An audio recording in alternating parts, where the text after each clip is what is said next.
Assalamualaikum, kami dari kelompok 1 kelas 9 Ibnu Hajar yang beranggotakan Aditya Saputra, Muhammad Davino, Muhammad Naufal, Nazwa Sabita, dan Raisa Maharani. Kami ingin menjelaskan mengenai persatuan dan keberagaman masyarakat Indonesia. Selamat menyaksikan, simak baik-baik ya teman-teman. Untuk mewujudkan persatuan dalam keberagaman, diperlukan sejumlah prinsip. Kita akan membahas dua prinsip penting, yaitu Bhinneka Tunggal Ika dan Wawasan Nusantara. Semboyan Bhinneka Tunggal Ika berasal dari seorang pujangga, ialah Empu Tantular, yang menulis Kitab Sutasoma. Jika didefinisikan, istilah ini dapat bermakna bahwa kita berbeda-beda, tetapi tetap satu. Semboyan ini digunakan untuk menggambarkan persatuan dan kesatuan bangsa dan negara kesatuan Republik Indonesia yang tercantum dalam cengkraman kaki Garuda Pancasila sebagai lambang negara Indonesia. 2. Wawasan Nusantara. Wawasan Nusantara sebagai wawasan nasional bangsa Indonesia merupakan ajaran yang diyakini kebenarannya oleh seluruh rakyat sehingga tidak terjadi penyesatan dan penyimpangan dalam upaya mencapai dan mewujudkan cita-cita dan tujuan nasional. Wawasan Nusantara menjadi landasan visional untuk menyelenggarakan kehidupan nasional. Secara umum, wawasan Nusantara berarti cara pandang suatu bangsa tentang diri dan lingkungannya yang dijabarkan dari dasar falsafah dan sejarah bangsa tersebut sesuai dengan posisi dan kondisi geografi negaranya untuk mencapai tujuan atau cita-cita nasional. Adapun konsep-konsep dari wawasan negara antara lain, yang pertama, konsep kesatuan politik. Sebagai suatu konsep kesatuan politik, wawasan Nusantara mengandung pengertian sebagai berikut. Yang pertama, kedaulatan wilayah nasional beserta kekayaan merupakan satu kesatuan wilayah, wadah, ruang hidup, modal, dan milik bangsa Indonesia. Yang kedua, bangsa Indonesia yang terdiri atas berbagai suku, bahasa, dan memeluk dan juga meyakini berbagai agama, serta kepercayaan terhadap Tuhan Yang Maha Esa, harus merupakan suatu kesatuan bangsa yang bulat dalam arti seluas-luasnya. Yang ketiga, secara psikologis, bangsa Indonesia juga harus merasa satu rasa, senasib sepenanggungan, sebangsa dan setanah air, serta mempunyai satu tekad dalam mencapai cita-cita bangsa. Yang keempat, Pancasila adalah satu-satunya falsafah serta ideologi bangsa dan negara yang melandasinya, membimbing dan juga mengarahkan menuju tujuannya. Yang kelima, seluruh kepulauan Nusantara merupakan satu kesatuan hukum dalam arti bahwa hanya ada satu hukum nasional yang mengabdi kepada kepentingan nasional. Lalu konsep kedua, konsep kesatuan ekonomi. Sebagai satu konsep kesatuan ekonomi, wawasan Nusantara mengandung pengertian sebagai berikut. Yang pertama, kekayaan wilayah Nusantara adalah modal dan milik bangsa dan harus dapat dinikmati oleh seluruh rakyat Indonesia. Yang kedua, tingkat perkembangan ekonomi harus serasi dan seimbang di seluruh daerah, tanpa meninggalkan ciri-ciri khas yang dimiliki oleh daerah-daerah dalam pengembangan kehidupan ekonominya. Yang ketiga, kehidupan perekonomian di wilayah Nusantara merupakan satu kesatuan ekonomi yang diselenggarakan atas asas kekeluargaan dan ditujukan bagi kemakmuran rakyat. Lalu konsep yang ketiga, konsep kesatuan sosial budaya. Sebagai suatu konsep kesatuan sosial budaya, wawasan Nusantara mengandung pengertian sebagai berikut. Yang pertama, masyarakat Indonesia sebagai satu bangsa memiliki kehidupan yang serasi dan selaras dengan tingkat kemajuan masyarakat yang sama, merata, seimbang, dan sesuai dengan tingkat kemajuan bangsa. Yang kedua, budaya Indonesia pada hakikatnya adalah satu. Corak ragam budaya menggambarkan kekayaan yang menjadi modal dan landasan pengembangan bangsa. Dan konsep yang terakhir adalah konsep kesatuan pertahanan keamanan. Sebagai satu konsep kesatuan pertahanan dan keamanan, wawasan Nusantara mengandung pengertian sebagai berikut. Yang pertama, ancaman terhadap satu pulau atau satu daerah pada hakikatnya merupakan ancaman terhadap seluruh bangsa dan negara. Yang kedua, tiap warga negara mempunyai hak dan kewajiban yang sama dalam rangka pembelaan negara dan bangsa. Implementasi wawasan Nusantara akan menciptakan kehidupan masyarakat yang mengakui, menerima, dan menghormati segala bentuk perbedaan sebagai karunia dari Sang Pencipta.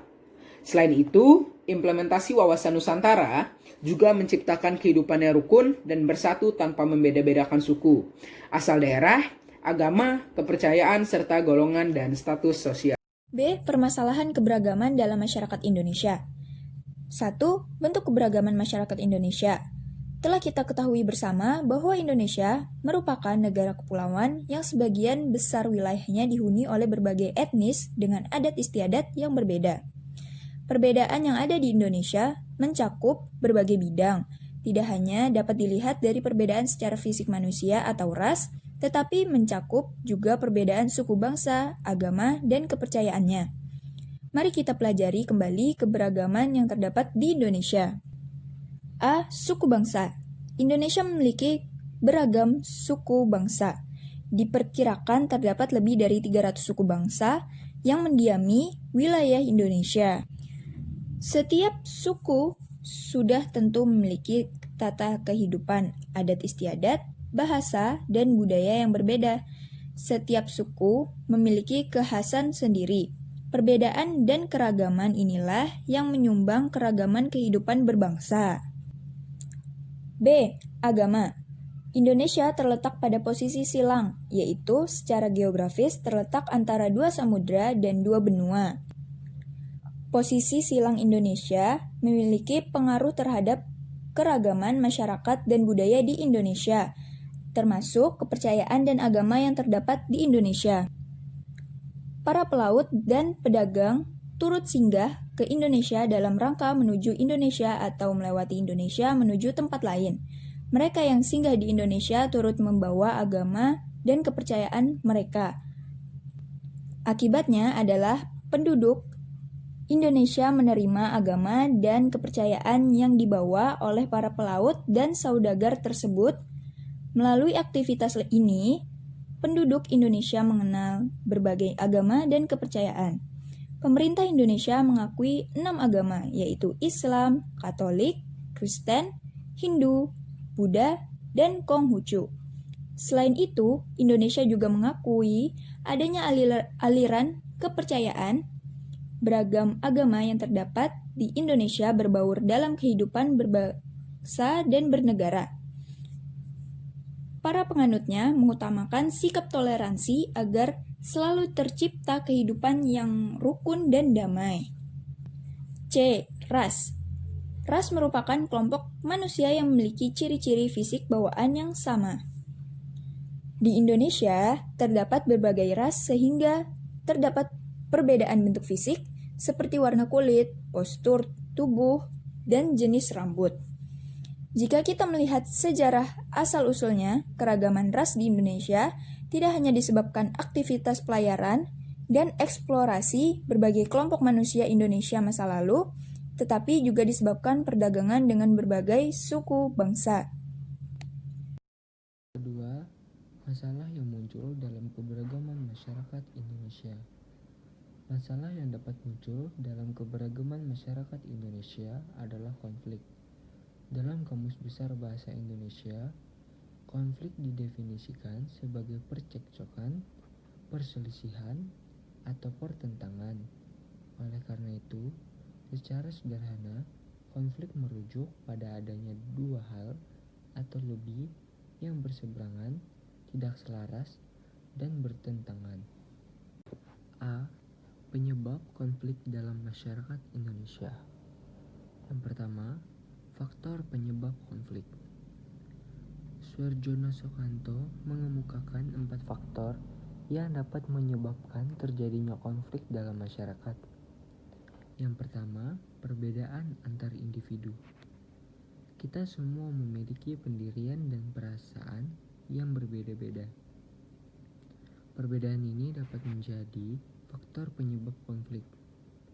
Contoh sederhana di sekitar kita, yaitu saat kita berdiskusi kelompok di kelas, jika ada perbedaan, hendaknya kita menghargai dan tidak memaksakan pendapat kita. Yang kedua, ada perbedaan kebudayaan. Secara sadar maupun tidak, seseorang akan terpengaruh pemikiran dan pendirian kelompoknya. Misalnya, seorang anak dibesarkan dalam masyarakat yang menjunjung tinggi nilai kesopanan, cenderung akan berbicara sopan kepada orang lain. Namun anak yang dibesarkan dalam masyarakat yang tidak memedulikan nilai kesopanan, cenderung berbicara kurang sopan kepada orang lain. Yang ketiga, ada perbedaan kepentingan antar individu, dan kelompok maupun antar kelompok dapat memiliki perbedaan kepentingan. Kepentingan ini dapat menyangkut kepentingan politik, ekonomi, sosial, dan budaya.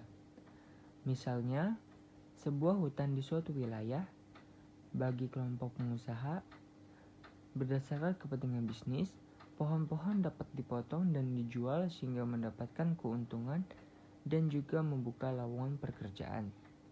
Bagi kelompok pecinta lingkungan, berdasarkan kepentingan lingkungan hidup, pohon-pohon tidak boleh dipotong agar kelestarian hutan terjaga.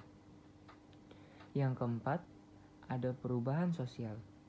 Masyarakat mengalami perubahan seiring perkembangan kebutuhan dan pengetahuan. Coba kamu perhatikan keadaan masyarakat saat ini dan keadaan sekitar 10 atau 20 tahun yang lalu. Berbagai perubahan memengaruhi cara pandang sebagai anggota masyarakat terhadap nilai, norma, dan perilaku. Misalnya perilaku remaja yang berbeda terkadang mendapatkan pandangan kurang baik oleh orang-orang yang lebih tua. Kedua, sikap penyebab konflik. Terdapat beberapa sikap yang menjadi penyebab konflik dalam masyarakat. Yang pertama, ada primordialisme yang berlebihan. Primordialisme merupakan pandangan atau paham yang menunjukkan sikap berpegang teguh pada hal-hal yang sejak awal melekat pada diri individu, seperti suku bangsa, ras, dan agama. Sikap primordialisme yang berlebihan akan menganggap suku bangsa, ras, dan agama lebih unggul dibandingkan suku bangsa, ras, atau agama lain.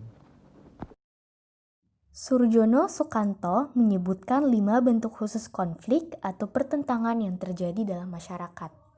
Kelima bentuk konflik yang dimaksud sebagai berikut. Yang pertama, konflik pribadi. Konflik pribadi dapat terjadi antara 2 individu atau lebih karena perbedaan pandangan dan sebagainya. Konflik pribadi biasanya dapat juga timbul akibat tidak senang dengan orang lain. 2. Konflik rasial. Konflik rasial umumnya timbul karena perbedaan ras, seperti perbedaan ciri badan, kepentingan, dan kebudayaan. Biasanya, konflik ini terjadi dalam masyarakat yang salah satu rasnya menjadi kelompok mayoritas atau memiliki kekuasaan. Sebagai contoh, konflik rasial yang pernah terjadi antara orang kulit hitam dan kulit putih di Afrika Selatan. 3. Konflik antara kelas-kelas sosial. Konflik antara kelas sosial umumnya disebabkan akibat perbedaan kepentingan. Misalnya, konflik karena adanya perbedaan kepentingan antara buruh dan pemilik perusahaan. 4. Konflik politik.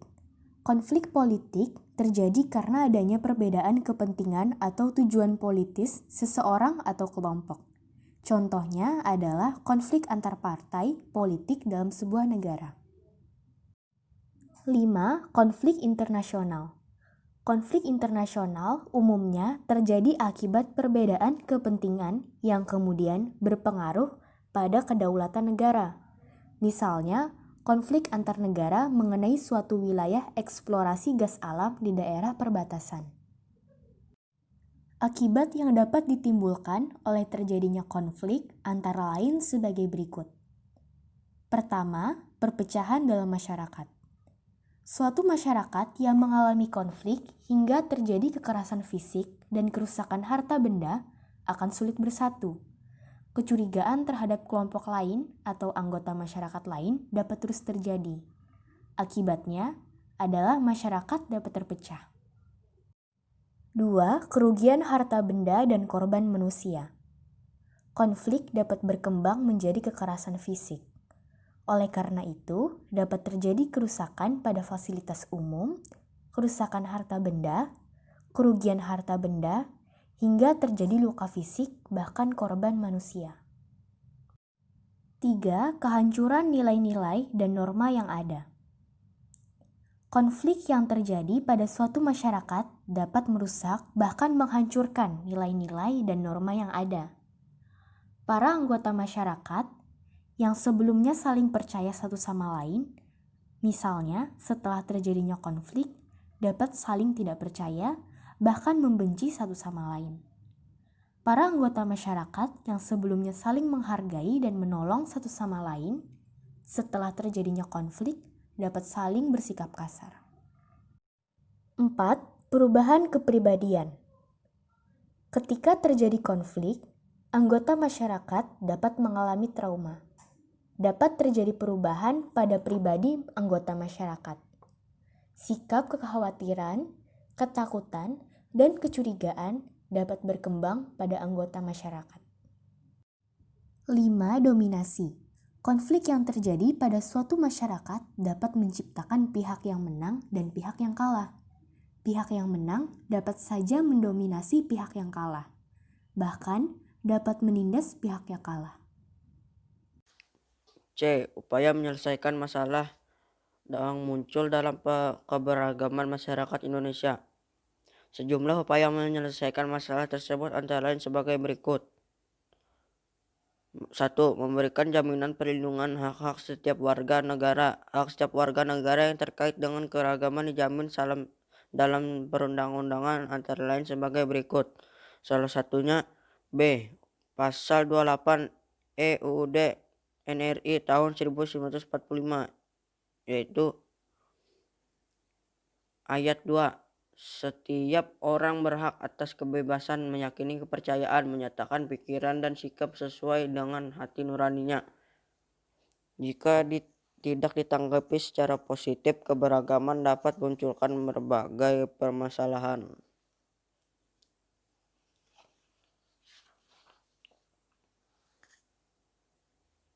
2. Pengikat persatuan dan rasa kebangsaan yang tercantum dalam perundang-undangan. Hal ini tercantum dalam UUD NRI tahun 1945 sebagai berikut. Salah satunya A. Pasal 35 UUD NRI tahun 1945, yaitu bendera negara Indonesia ialah sang merah putih. 3. Upaya represif yang dapat dilakukan oleh pemerintah untuk menyelesaikan masalah yang muncul dalam keberagaman masyarakat antara lain sebagai berikut. A. Melakukan penangkapan atas pihak-pihak yang bertanggung jawab dalam upaya aktif untuk melakukan perpecahan terkait keberagaman masyarakat. B. Melakukan hukuman terhadap pihak-pihak yang secara hukum terbukti terlibat dalam upaya melakukan perpecahan terkait keberagaman masyarakat. 4. Mengembangkan upaya preventif untuk menyelesaikan masalah yang muncul dalam keberagaman masyarakat antara lain sebagai berikut. A. Selalu bersikap ramah, bersahabat, berpikir positif, dan saling membantu sama warga masyarakat. B. Masalah perbedaan yang terjadi dipecahkan dengan bermusyawarah secara bijaksana, penuh pengertian, saling menghargai, dan tanpa paksaan. C.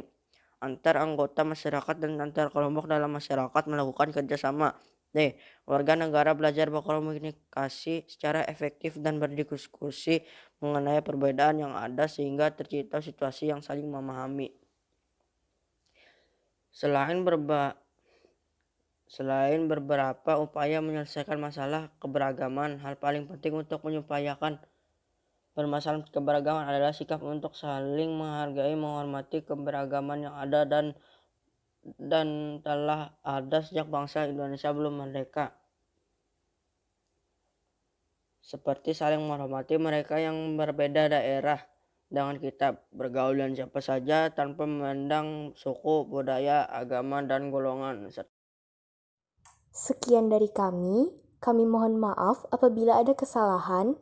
Semoga apa yang kami sampaikan dapat bermanfaat bagi teman-teman. Terima kasih sudah menonton. Wassalamualaikum warahmatullahi wabarakatuh.